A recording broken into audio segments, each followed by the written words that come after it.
In the cold silence of deep space far beyond the reach of human eyes, the alien General Zorak stood tall on the bridge of his flagship, the Dominator. His armor gleamed under the dim red lights and his sharp eyes glowed like burning coals. Before him stretched a view that would terrify any being. 5,000 alien warships lined in perfect formation, each one armed with plasma cannons powerful enough to tear through entire continents. Zorak watched the blue sphere of Earth slowly grow larger on the screen and smirked. "So this is the great human world," he said, his deep voice filled with mockery. "They call it home, but to me, it looks like another piece of dust ready to be swept away." His officers laughed behind him. They trusted Zorak completely. He had conquered 7 star systems before this one, and every battle had ended in his victory. The humans, he believed, were primitive, a young species still fighting among themselves. "Their weapons are weak, their tactics foolish," Zorak said proudly. "This will be over before they even understand what hit them." The sound of alien laughter echoed through the command deck as the Armada prepared for war. Outside, engines roared, and waves of light rippled through space as ships accelerated toward Earth. Meanwhile, on the surface of Earth, inside the Global Defense Command, Commander Ava Reed stood quietly before a large holographic display.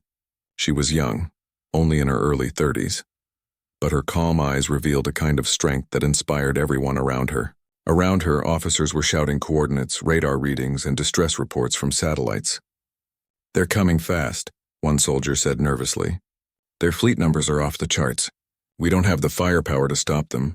Ava didn't reply immediately. She looked up at the hologram. The alien ships were spreading like a swarm of fireflies across the blackness of space. "Let them come," she said finally, her voice steady. "We'll show them what humans can do." Her second-in-command, Captain Ruiz, frowned.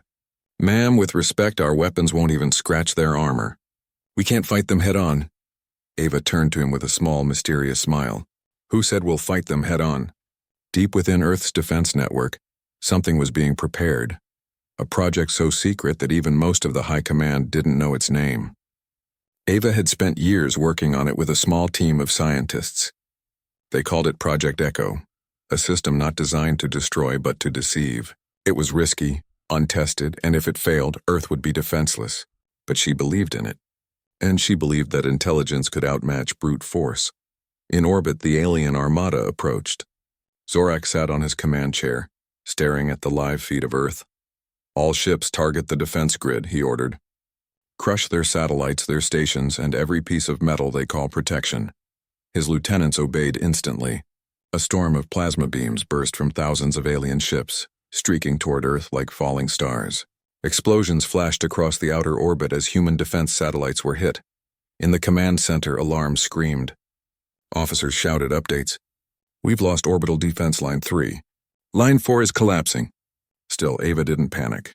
She watched the chaos unfold, her hands clasped behind her back. "Activate Echo," she said quietly. Captain Ruiz hesitated. "Are you sure, Commander?" "It's not fully tested." "Do it," she interrupted. "Now." Far above the planet, a network of hidden satellites began to awaken. They started sending coded pulses, invisible waves that spread through the void. These waves carried no weapons, no firepower. Instead, they carried confusion. Back on Zorak's ship, the radar officer looked confused. "General, enemy fleet detected on our left flank. Wait, now it's on our right." "I'm reading hundreds of new ships. Thousands." Zorak stood up sharply. "What nonsense is this?" "Humans don't have that many ships." "I don't understand, sir," the officer said nervously. "They appear and then disappear." Zorak glared at the screen, his face tightening with irritation. "Ignore the false readings. Fire on all human positions." But the more they fired, the stranger things became. Some of the alien ships hit nothing at all, their shots disappearing into empty space. Others accidentally hit their own allies, mistaking them for human vessels. Within minutes, the perfect formation of Zorak's fleet began to fall apart.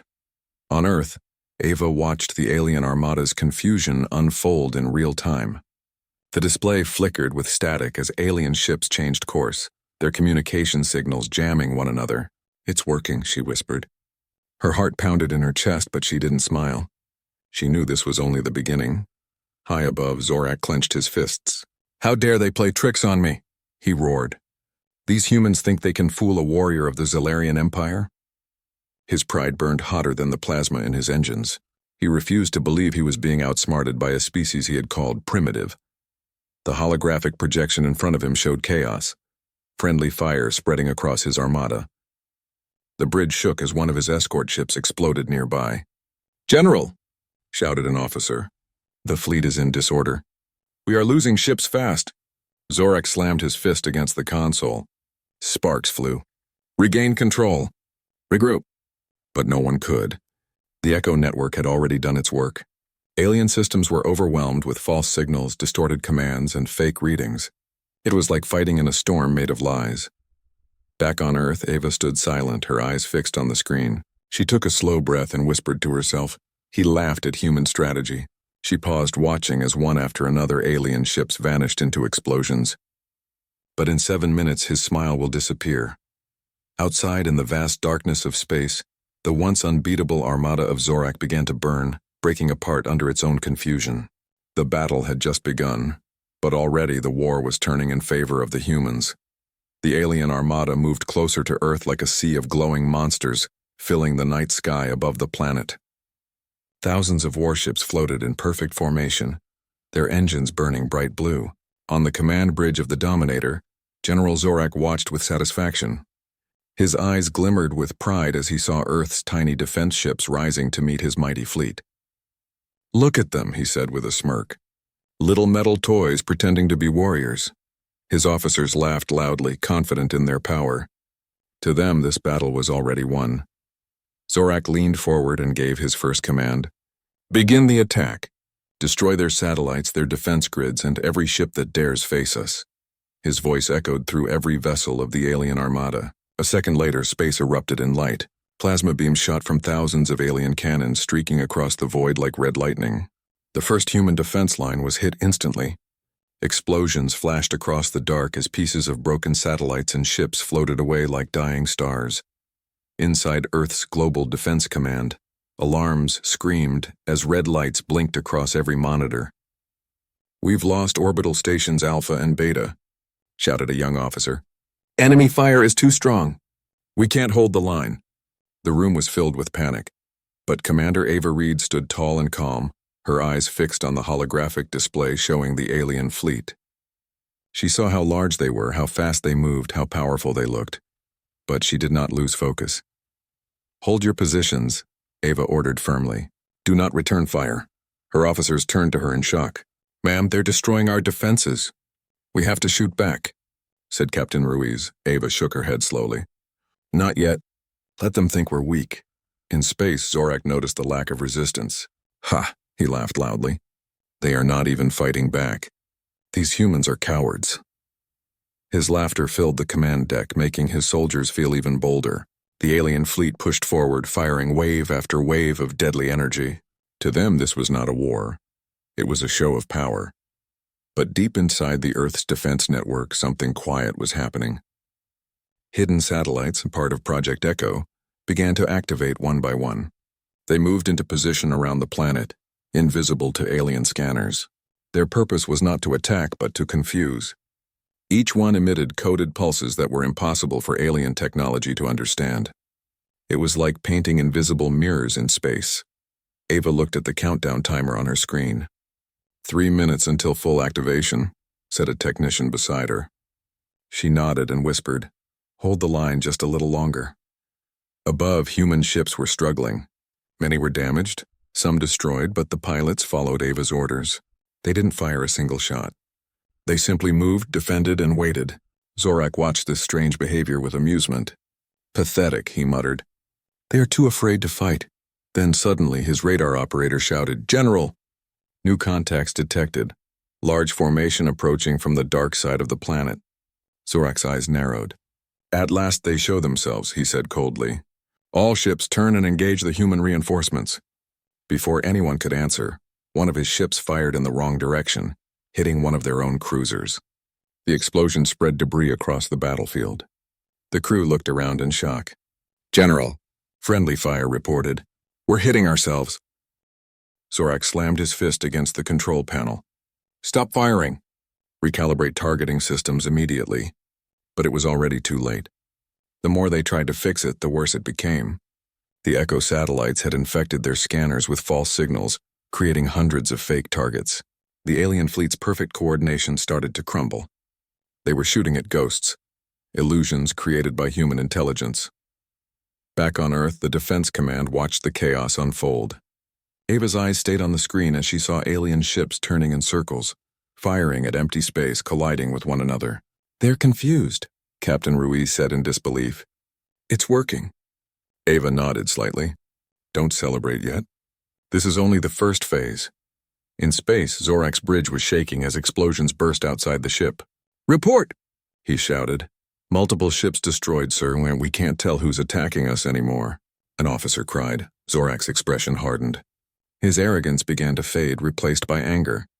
"So the humans want to play games?" he said quietly. "Fine. Let's see how long their tricks last." He ordered all ships to switch to manual control, but the battlefield had already turned into chaos.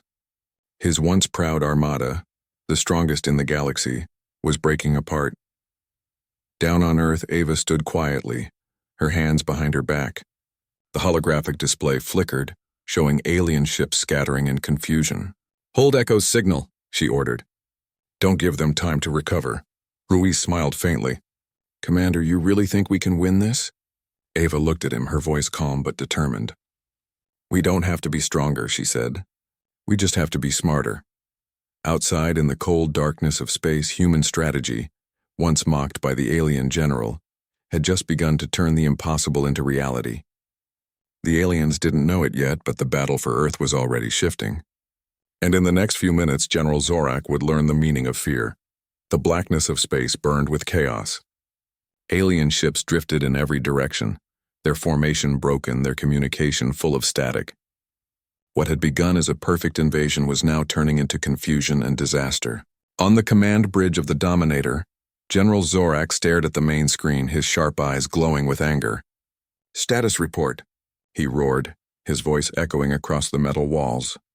"General," said one of his officers in panic, "our sensors are lying to us. We can't tell friend from enemy. Every ship we target disappears or changes position. It's like they're playing with us."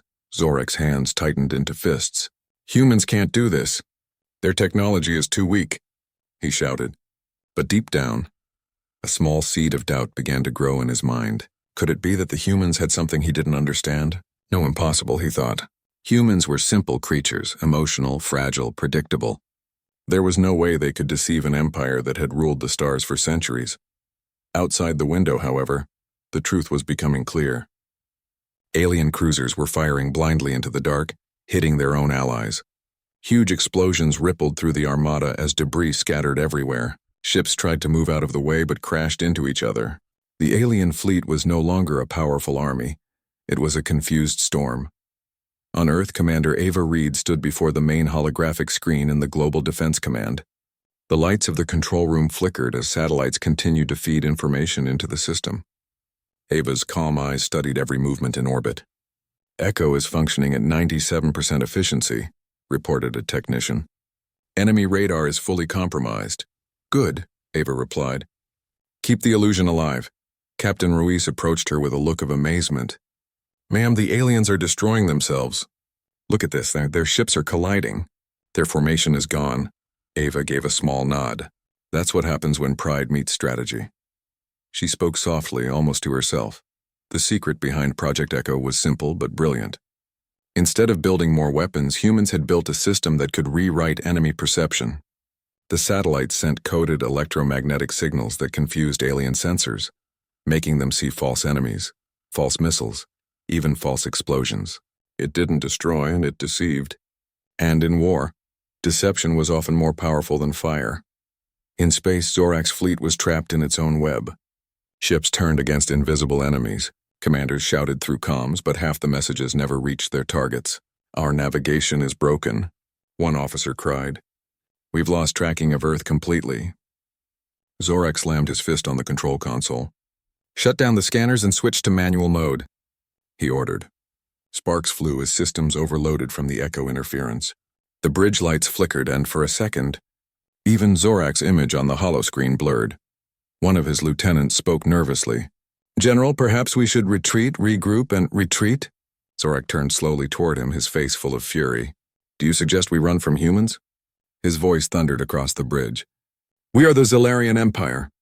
We do not flee, we conquer. The frightened officer fell silent. Zorak turned back toward the stars, his anger covering his fear.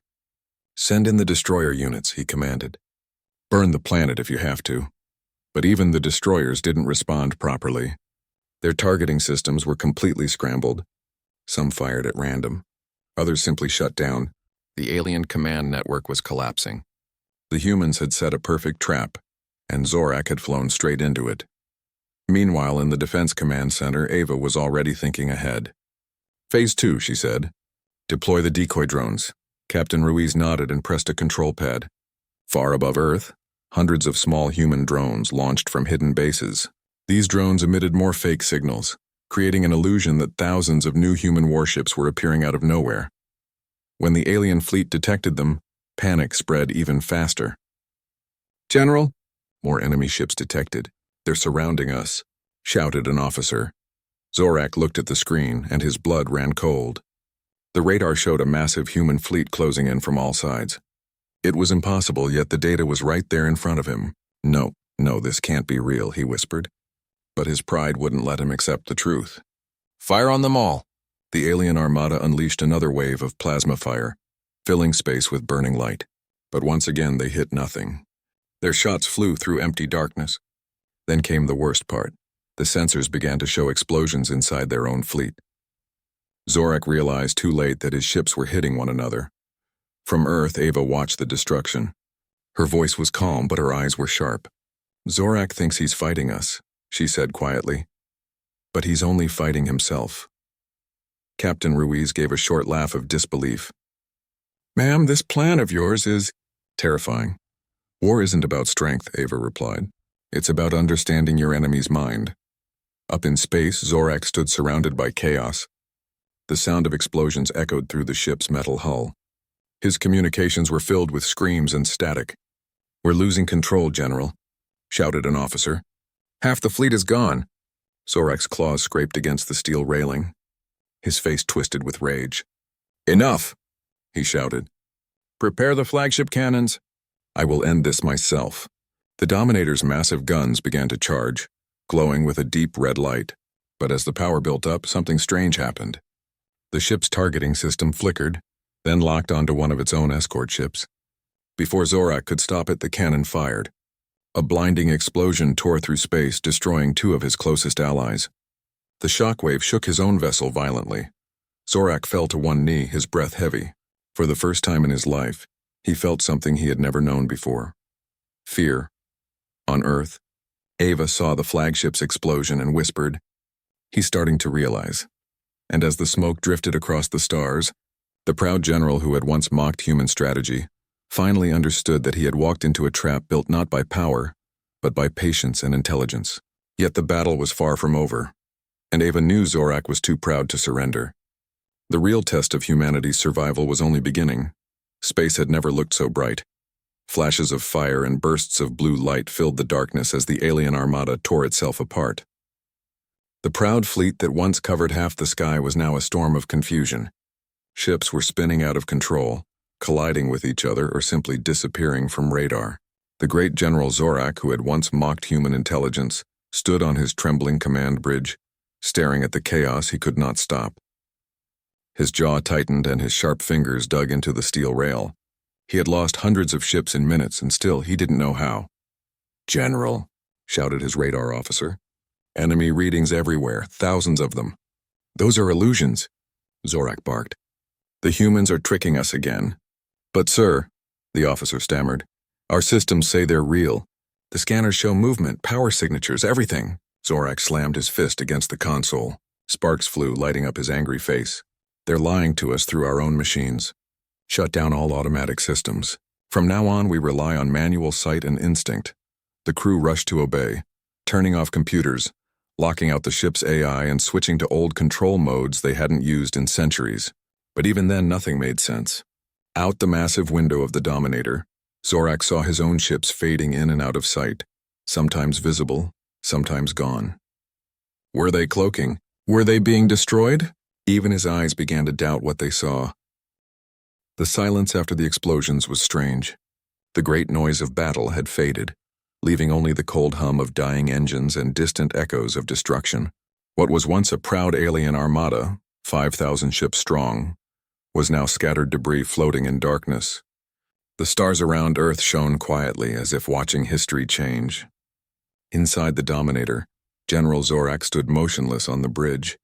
The air smelled of smoke and burned circuits. His crew worked desperately at their control panels, but most systems were gone.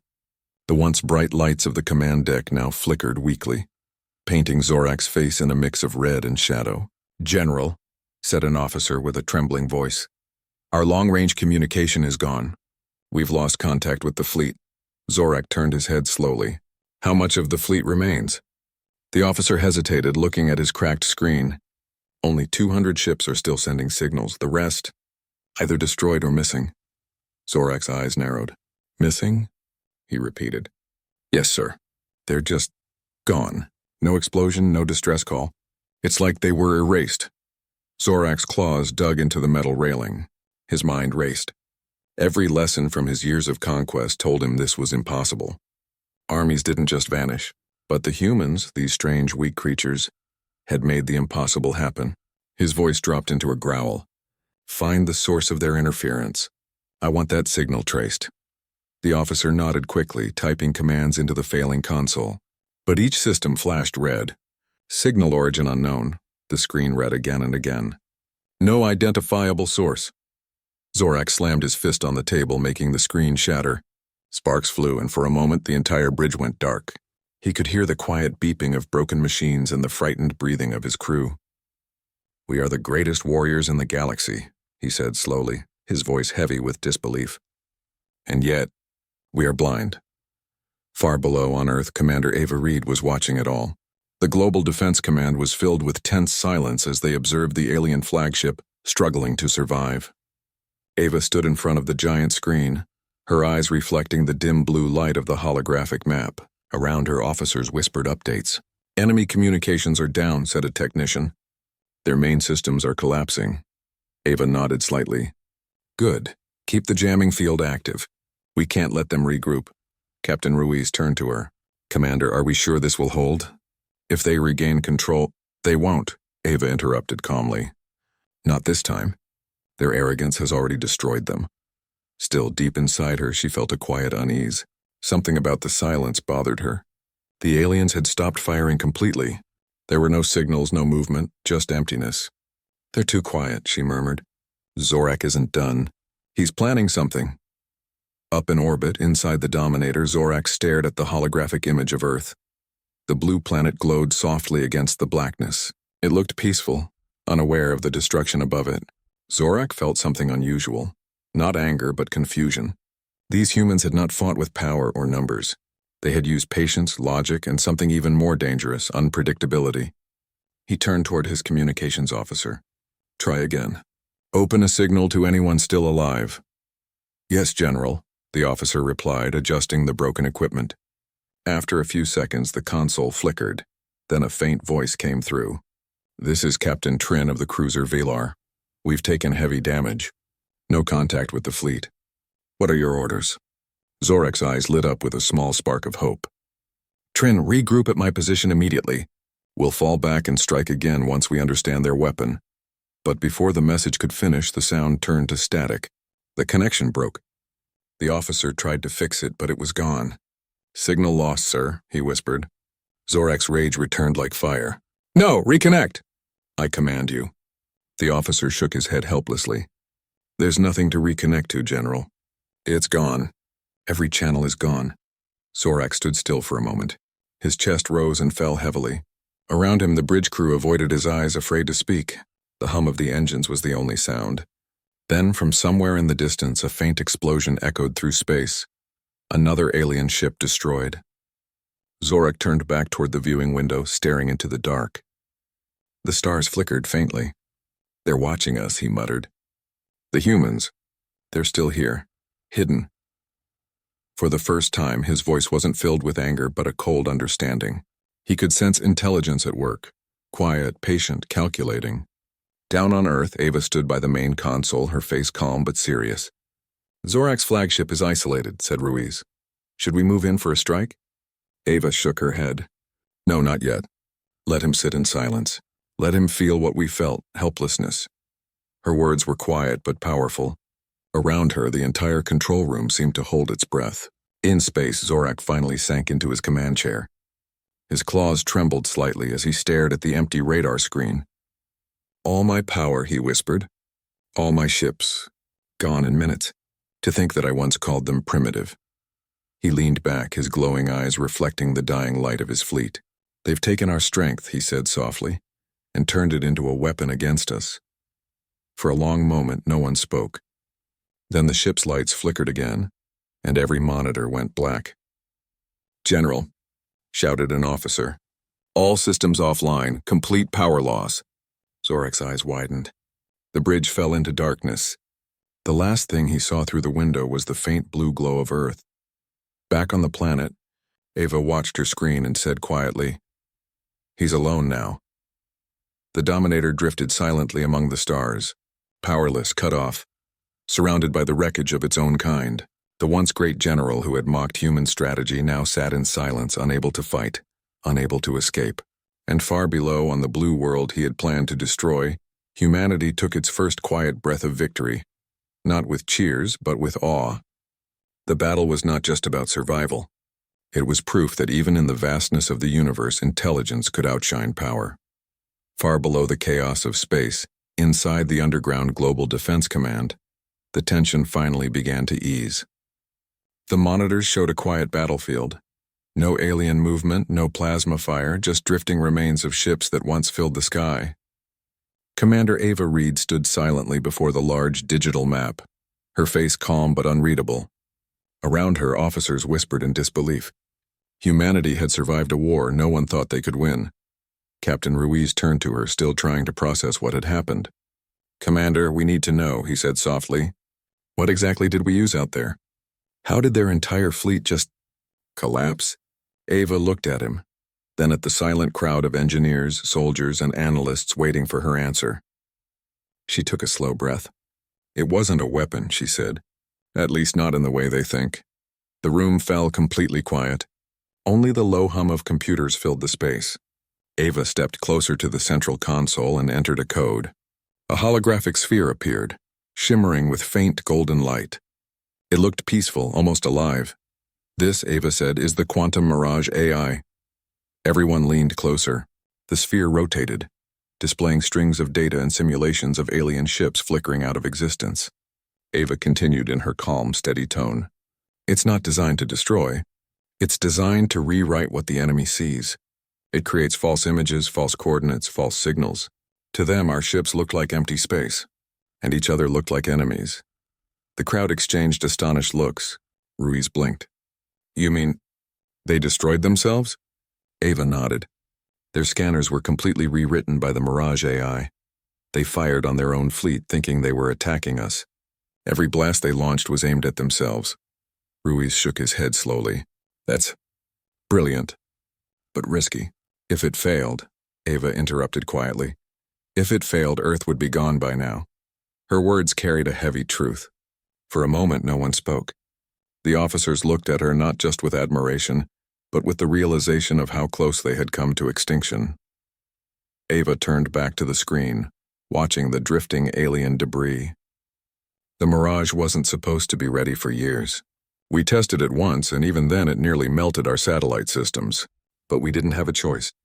They came faster than we expected, so we uploaded it directly into the defense grid. Ruiz frowned. Who designed it? Ava's eyes softened. Dr. Elias Kane, my mentor. He believed the next war wouldn't be fought with weapons, but with perception. He died before he could finish it. I only completed his work. For a brief moment, Ava's voice trembled with emotion, but she quickly steadied herself. He said something I'll never forget. Power can be crushed, but deception can never be seen coming. The officers around her looked at each other in silence, the weight of her words settling in. The idea that humanity had defeated an entire alien armada, not through strength but through cleverness, felt almost unreal.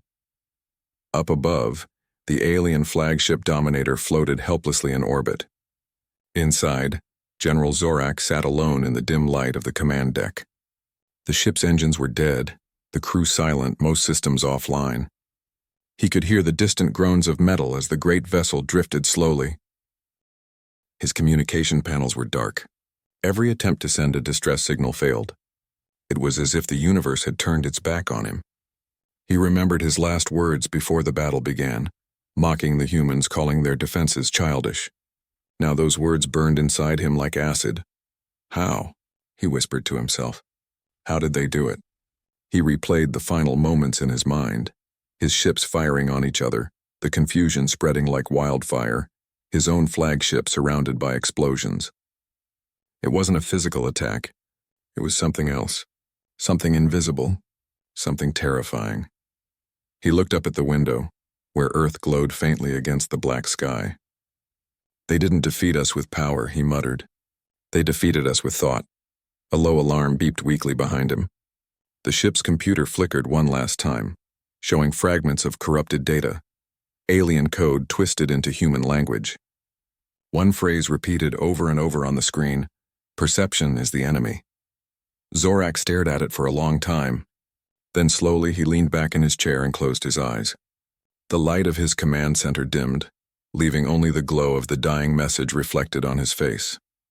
Down on Earth, Ava Reed received confirmation from the satellite network. The alien flagship has lost all propulsion, said an operator.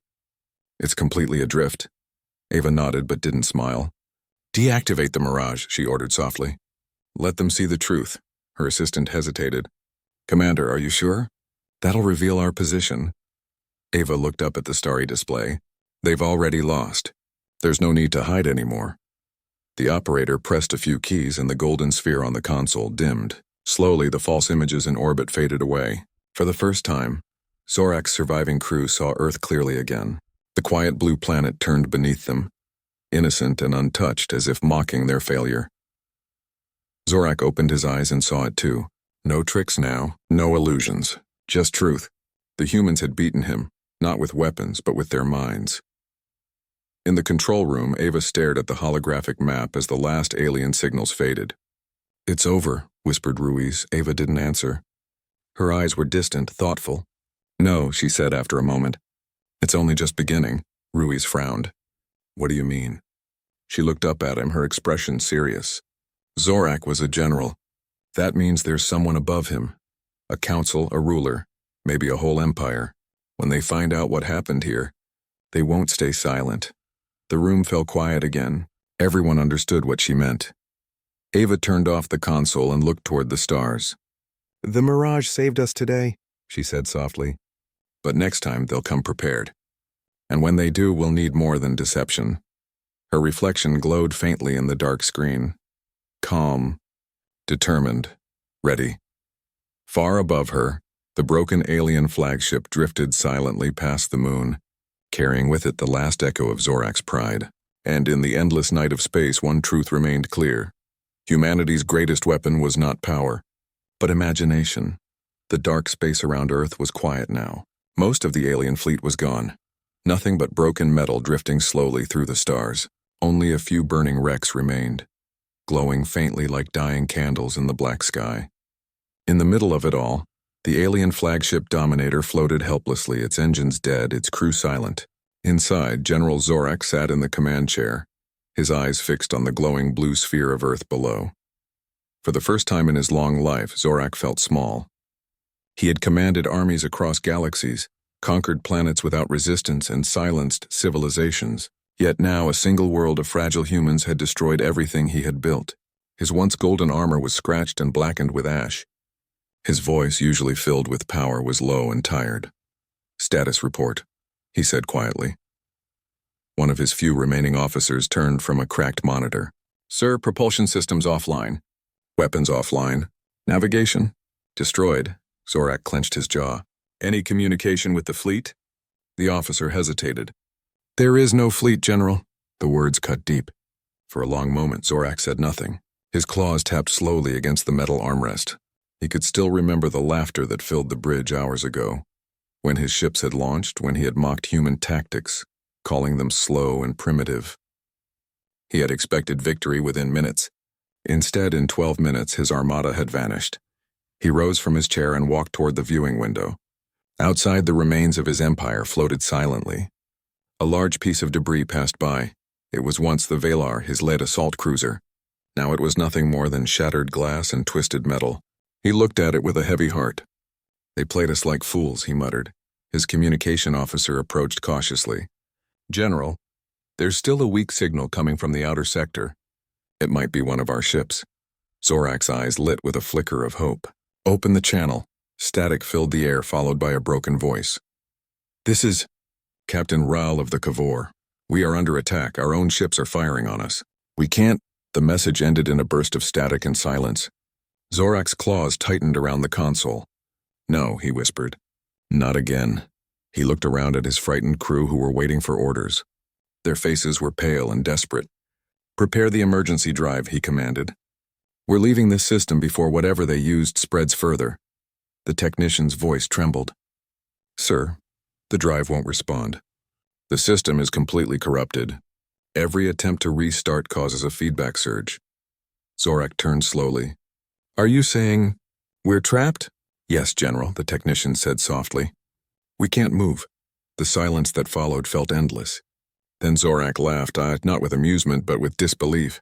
"So this is what I mocked them for," he said. "Patience, intelligence, deception." He looked back at Earth, glowing faintly in the distance. "And I called them weak." Below, in the Global Defense Command, Commander Ava Reed stood before the main monitor, observing the alien flagship. "Their ship isn't moving," said Captain Ruiz. "It's completely disabled." Ava nodded, her eyes calm but sharp. "They can't escape. The Mirage AI has infected every part of their system." Ruiz frowned. "Do we finish them?" Ava hesitated. "No, not yet. Let him see what he's done." Ruiz looked confused. "Commander?" She turned toward him, her expression. The stars above Earth shone brighter than ever.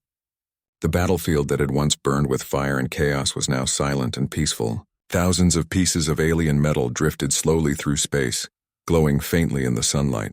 It looked like the remains of a forgotten storm. The war was over. On the surface of Earth, deep inside the Global Defense Command, Commander Ava Reed stood before a large window, staring at the quiet sky.